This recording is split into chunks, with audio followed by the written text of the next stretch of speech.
ये शिव महापुराण का भरोसा कहता है। प्रसूति शिव महापुराण की कथा जितनी भी माताएं सुन रही हैं, जिनके घर में 30-30 साल तक औलाद भी नहीं हुई हो, 15 साल, 18 साल, 10 साल, 20 साल, अगर संतान का सुख भी नहीं है तो वे विश्वास करता है, जिसने 7 दिन की प्रसूति शिव महापुराण की कथा 7 दिन की अगर पूरी भले मोबाइल पर सुने, चाहे टीवी पर सुने, चाहे पंडाल में सुने, कामना कर कर झोली पसार कर अगर दिल से सुनेगी तो ये झोली भले 30 साल क्यों ना हो गए हो तो भी वो भरेगा जरूर, ये निश्चित। दिल से सुनो, कौन क्या कह रहा है, कौन क्या बोल रहा है, व्यवस्था क्या है, व्यवस्था है कि नहीं है, कौन कहां बैठ रहा है, कौन क्या बोल रहा है, हमें उससे मतलब नहीं रखना है।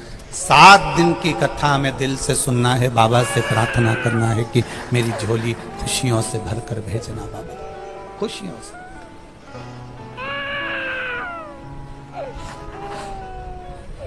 और वो कृपा करेगा तो दुनिया में सुख का अनुभव होगा।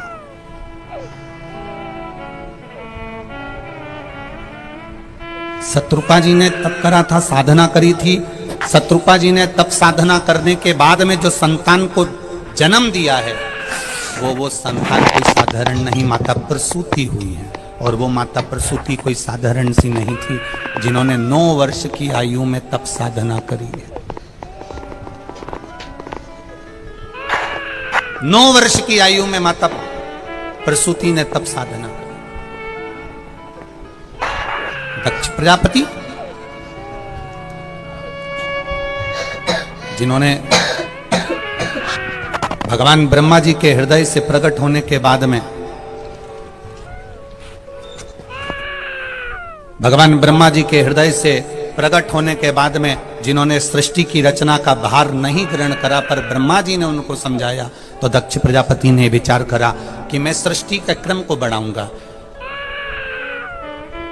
पहले किन्नर की सृष्टि थी, उस किन्नर की सृष्टि को समाप्त कर दिया जाए। किन्नर की सृष्टि के बाद में जो सृष्टि का निर्माण होगा, दक्ष प्रजापति कहते हैं मैं करूंगा। ब्रह्मा जी का कहना माना, दक्ष प्रजापति ने सृष्टि का निराकरण करने का, सृष्टि को आगे बढ़ाने का विचार कर लिया। सृष्टि को आगे जब बढ़ाया जा सकता है जब दक्ष प्रजापति का विवाह हो जाए। अब दक्ष प्रजापति विवाह करेंगे तो सृष्टि आगे बढ़ेगी, संतति आगे बढ़ेगी, वंश आगे बढ़ेगा।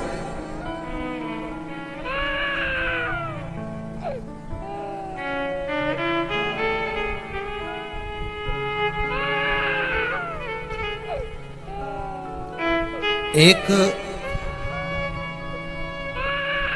मिट्टी के पात्र, उस मिट्टी के पात्र के ऊपर एक तांबे का पात्र।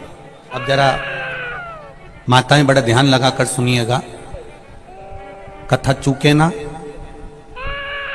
आपको 10 जगह जाकर सिर नवाने की जरूरत ना पड़े, एक महादेव के चरणों से ही आपका आनंद सुख प्राप्त हो जाए। एक मट्टी का पात्र, और मट्टी का अगर कोई कलश है छोटा सा, उस कलश के ऊपर तांबे का कलश।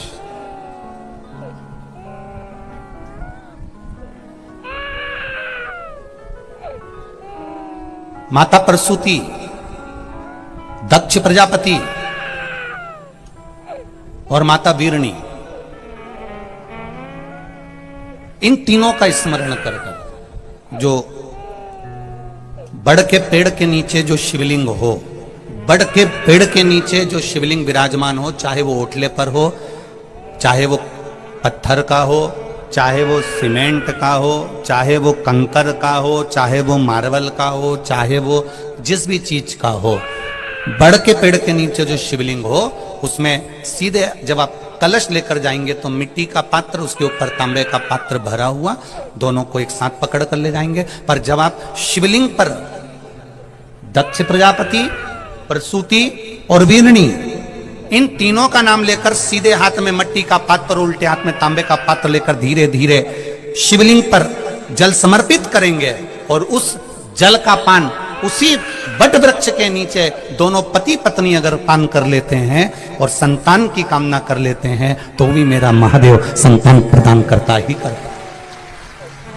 पर ये जो क्रम किया जाता है ये केवल बैसाख के महीने में ही किया जाता है, इसके सिवाय इसको आप अन्य महीनों में नहीं कर सकते, केवल एक बैसाख में। और हम तो कहेंगे बैसाख महीने की जब शिवरात्रि आए या बैसाख महीने में अष्टमी तिथि आ जाए या बैसाख महीने में सोमवार का दिन पड़ी जाए तो प्रयास करना कि आप संतति के लिए, संतान के लिए आप ये प्रयोग कर सकें।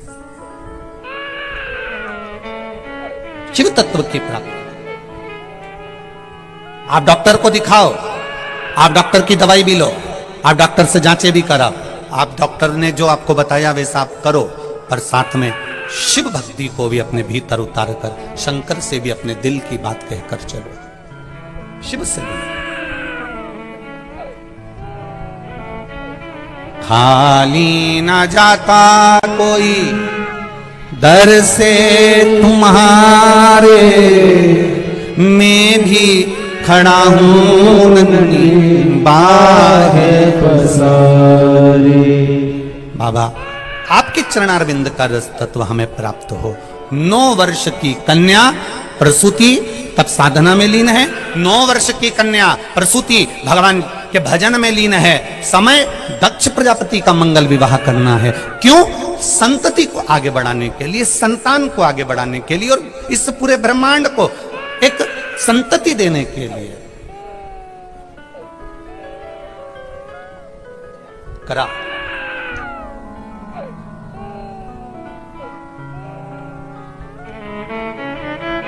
दक्ष प्रजापति जब तप में लीन थे, कहा, ब्रह्मा जी ने आकर कहा, दक्ष प्रजापति तुम तप में तो लीन हो, परंतु हमारा विचार है कि तुम अब संतति को आगे बढ़ाओ। तुम्हें संतति को आगे कैसे बढ़ाऊं? आपको विवाह करना पड़ेगा। किससे विवाह करूं? भगवान ब्रह्मदेव से भगवान दक्ष प्रजापति कर रहे हैं कि मैं विवाह करूं तो करूं किससे?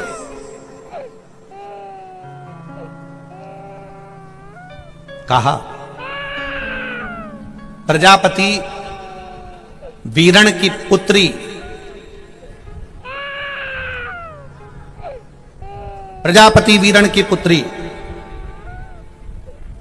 जिसका नाम आसिकनी है, उसको लोग वीरणी भी कहते हैं।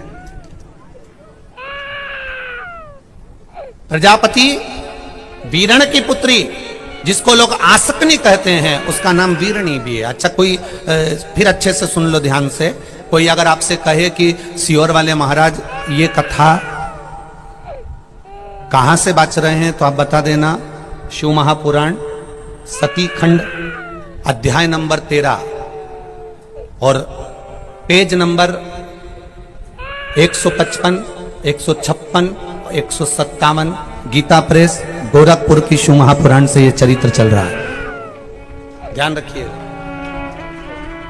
अगर कोई आपसे कहे कि गुरुजी ये कथा कहां से बाच रहे हैं, ये वीरणी की कथा कहां से बाच रहे हैं, तो आप बता देना गीता प्रेस गोरखपुर की कथा शिव महापुराण सती खंड अध्याय number 13, 155 number page, 156 number page और 157 नंबर पेज पर से यह कथा को लिया जा रहा है।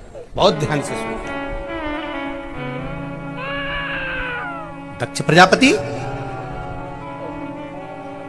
कोई कहे आपसे कि ये संतान प्राप्ति के लिए गुरुजी बोल रहे हैं, तो ये कौन से पेज पर, तो उसका स्मरण आपको रहना चाहिए कि हम शिव पुराण के इस अध्याय को पढ़ रहे हैं, इस पेज को पढ़ रहे हैं और इस जगह को पढ़ रहे हैं। दक्ष प्रजापति, तुम्हें विवाह करना पड़ेगा। किससे? प्रजापति वीरण की पुत्री आसकनी से।